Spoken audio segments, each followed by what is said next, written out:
Oh, my first car, my granddad came and bought Jim, and he was going to buy Jim and I a little Willys, and that didn't suit Jim.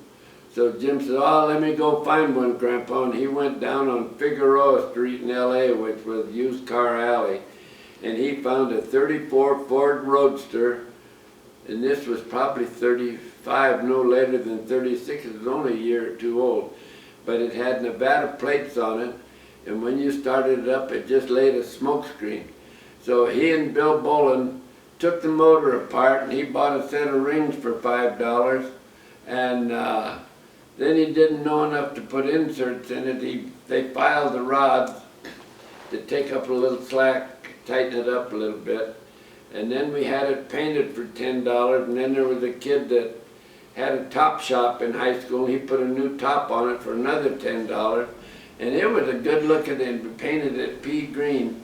And Jim drove it to high school, then he drove it to SC, and then it was raining, so the folks gave Jim the 36 Ford, and I got the 34 Roadster, and I used to drive it to high school. Shirley used to sit in it in the noon hour. I didn't know she did that, but she said she did. Did you take it to Cal Poly with you? No, the folks thought I'd horse around too much, so I sold it to a guy at the stables, though I forget his name.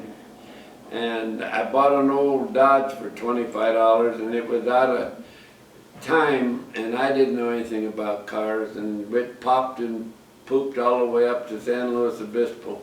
The old Bill Bull wrote on the side of it, "Flaming Youth." And anyway, then I bought a, Pop had to go to Chicago 4 or 5 times a year for a sales meeting, and he was going Christmas, so we went, and he was going to get a 39 Mercury, and it wasn't quite ready, so we were in that Rotunda building in Detroit, and I asked the guy if I could get a ride down to a used car wherever they sold them in Detroit, and this kid that drove me had a 37 convertible. He said, "Oh, I ought to sell you mine, but I probably want too much for it."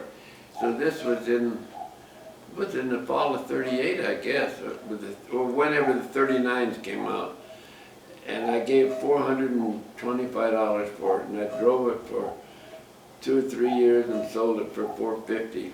And then I bought a 41 Ford Super Deluxe coupe with a radio and a heater for $730.